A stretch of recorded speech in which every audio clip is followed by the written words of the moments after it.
Maestro Antonio Álvarez Mesta, muy buenos días. Muy buen día, mi querido Juan. Una de las características, por desgracia, menos comunes en la mayoría de las personas es la gratitud. Y yo creo que la gratitud también es una condición más bien una característica reveladora de la buena cuna. Desagradecidos o ingratos son personas que manifiestan muy pobre educación y una cuna innoble, valga la expresión. Las relaciones maestro-alumno, profesor-estudiante o como hoy se dice de una forma un tanto pedantesca, docente-discente. También se da la gratitud y por supuesto con mayor medida la ingratitud. Pensemos por ejemplo en la antigua Grecia, mi querido Juan. Hubo un muchacho cuyo padre fue médico personal del mandamás de Macedonia, Amintas III. Su padre era Nicómaco. Y Nicómaco, el médico, manda a su hijo a la mejor escuela del planeta en ese momento, por lo menos en la cultura griega, que pues, es la clásica por excelencia. ¿Cuál es la escuela mejor en el momento? Pues la Academia de Platón. Y ahí Aristóteles se convierte en discípulo de la academia, donde Platón es el escolarca, término que equivaldría a rector, el que manda en la escuela, el primero en la escuela, por autoridad, por mando, etc. Hoy, usando un espantoso anglicismo, y yo también lo uso, decimos que se bulea a la gente. Pues Aristóteles de alguna manera fue buleado por sus compañeros por dos características. Él no era ateniense o no era considerado ateniense por sus compañeros y aparte era, como dicen los muchachos hoy, muy clavado en los estudios. El mismo escolarca Platón le puso un apodo, pero creo que es un apodo honroso, el nous. Y nous significa, no tiene una traducción literal, pero puede significar inteligencia, pensamiento, cerebrito. Era el nerd de la época, pero que el escolarca lo usara, pues era muy honroso para Aristóteles. Se gradúa con honores, lo invitan a ser profesor. Platón antes muere y le tocaría a Aristóteles por autoridad, por prestigio, por trascendencia, pues sustituirle en el cargo. Hubo nepotismo, un sobrino de Platón se quedó en el cargo de escolarca, pero mandan llamar a Aristóteles a Macedonia. Ahora gobierna Filipo II, hijo de Amintas III, y dice, tu padre, Nicómaco, fue el médico personal de mi padre y también fue médico mío, y por él me enteré que estudiaste en la mejor escuela del mundo. Oye, tengo un muchacho indómito, no es mi único hijo, yo lo quiero mucho, veo que tiene fuerza de carácter, pero es indómito, nadie ha podido educarlo, valga la expresión, domarlo.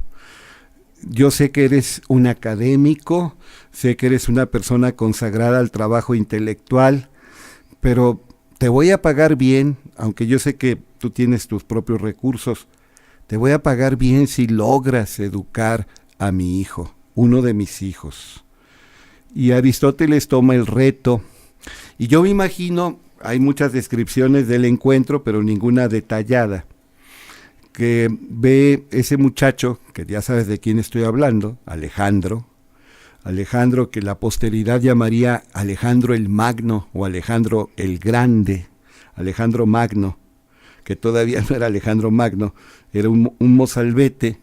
Ve a aquel hombre espigado, de rostro serio, de semblante adusto, llamado Aristóteles, y le ha de haber dicho que se regresara por donde vino, porque alguien así que le podía enseñar a él. Oye, yo quiero ser el militar más grande de la historia. Filipo, mi padre, es el más grande de esta época, pero yo voy a superar a mi padre. ¿Tú qué me puedes enseñar? Y seguramente Aristóteles le dijo, pues aprenderías literatura.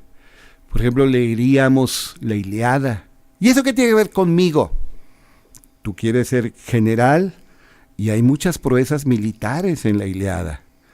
Vas a ver lo que hizo Agamenón, lo que hizo Héctor, Aquiles, París. Vas a aprender mucho de estrategia y táctica militar. Pero también te voy a enseñar matemáticas. ¿Y eso para qué? ¿Cómo que para qué? Tienes que saber cuánto tiempo te van a durar los víveres, ese es un cálculo, en cuánto vas a recorrer cierta distancia, tienes que contar tus recursos, tanto los humanos como los de otro tipo, y siempre la matemática es necesaria. Y botánica, el estudio de las plantas. Yo no quiero ser jardinero, no importa, pero tu ejército necesita alimentarse. Y muchos alimentos provienen de las plantas. Y seguramente tendrás enfermos, muchos medicamentos vienen de las plantas. Y si quieres hacer todavía más mortíferas tus armas, agregando veneno a las puntas de las flechas y de las lanzas, veneno de origen vegetal, pues vas a tener una ventaja. Entonces la botánica hay que aprenderla, como tendrás que aprender geografía, y yo te la puedo enseñar. ¿Y para qué quiero aprender geografía si no voy a ser un simple viajero? Pero viajarás, ¿y cómo vas a domar una región que no conoces? Tienes que conocer el terreno donde tus fuerzas combatirán, y aprenderás historia. ¿Y para qué si yo soy hombre del presente llamado al porvenir? ¿Cómo vas efectivamente a controlar a una nación cuyas costumbres, tradiciones, usos desconoces? La historia es la gran maestra de la vida, y el que conoce la historia y aprovecha sus lecciones, vive mejor en el presente y prepara de manera óptima el porvenir. Entonces, el estudio es algo que te hará bien, y ese joven se da cuenta que ese académico, que ese intelectual al que por momentos menospreció, tiene muchas cosas valiosas que enseñarle. Ya sabemos, mi querido Juan, que siendo todavía un joven, su padre muere, hay una lucha por el poder y la gana por su sagacidad, por su intelecto agudo, por su voluntad firme y por supuesto por las buenas lecciones de Aristóteles. Gana esa lucha Alejandro. Y se hace el poder en Macedonia, domina la totalidad de Grecia, vence a los persas, llega a la Mesopotamia, derrota a numerosos pueblos, luego vuelve al oriente, llega hasta la India. Si no hubiera muerto a los 35 años de malaria en la India, quizá hubiera cruzado parte del mar y llegado al archipiélago japonés.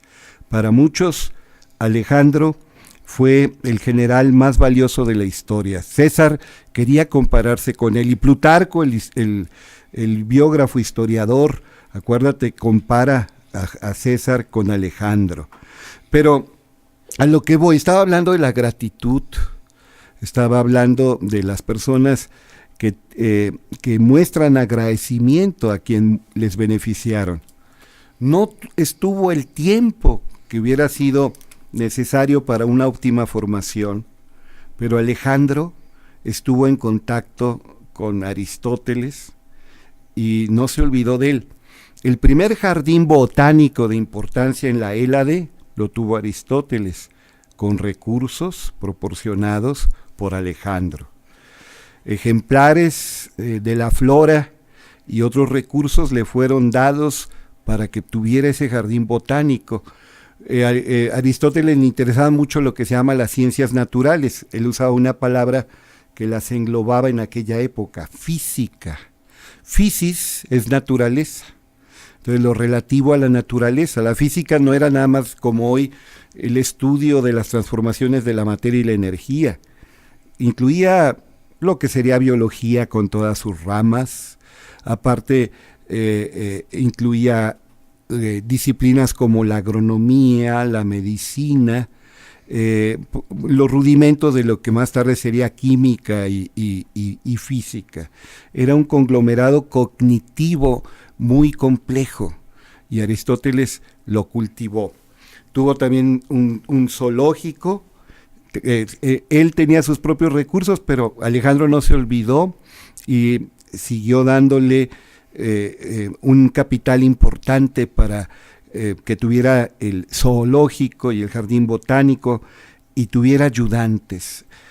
Sócrates trabajó con su propio intelecto, no tuvo ayudantes, dialogaba con personas. Platón lo mismo, aunque fue un escolarca y había profesores que le auxiliaban en la tarea docente.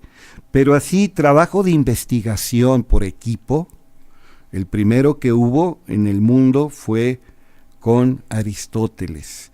Y Aristóteles, él era un enciclopedista, habló obviamente siglos, milenios antes de la enciclopedia francesa y otras, porque elaboró todo tipo de libros, libros maravillosos.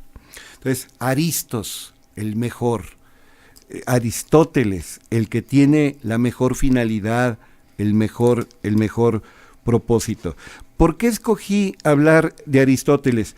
Porque hay libros de él que ciertamente el avance científico y tecnológico, pues hace mucho que lo superaron, pero eso no es por pobreza intelectual de Aristóteles, sino por la época y los recursos que tuvo a su alcance, la época que le tocó vivir. Pero la ética, por ejemplo, de Aristóteles, la política de Aristóteles, siguen siendo trabajos magníficos en los que podemos abrevar con provecho. Y ya con esto termino, mi querido Juan.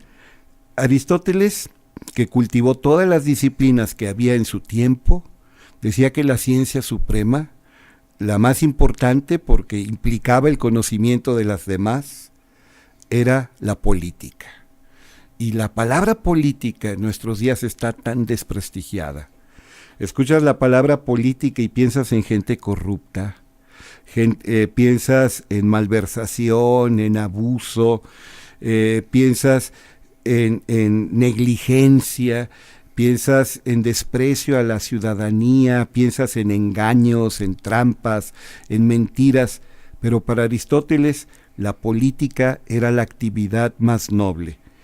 En otra ocasión aquí hablamos de que desde aquella época de Aristóteles se le llama idiotas, no a los que tuvieran muy bajo en coeficiente intelectual, que carecieran de discernimiento, sino aquellos que no se interesaban por los asuntos públicos, que no les preocupaba la administración pública y la atención a los asuntos de la comunidad. Idiota viene de idios, que significa propio. Entonces el que vive en su propio ser sin mirar lo demás, la comunidad de la que forma parte, es un idiota. Idiota es ensimismado, es lo que significa. Entonces hay que recuperar la política, hay que interesarnos en la política. La política no es la política partidista, electorera, no, la grilla, como decimos en México. La política es la preocupación y la acción en beneficio de la comunidad. Es atender lo que a todos nos importa, y hay que estar atentos a lo que ocurre en nuestra comunidad a nivel micro, lo inmediato, pero también a nivel macro, y lo mundial. Y es lo que hemos propugnado siempre aquí en el Grupo Radio Estéreo Mairán, precisamente. No se trata de ser partidista de ninguna manera, se trata de ser político, se trata de politizarse, de interesarse en el entorno. Ojalá de veras nos unimos a este llamado que haces, Toño, y ojalá más ciudadanos se politicen.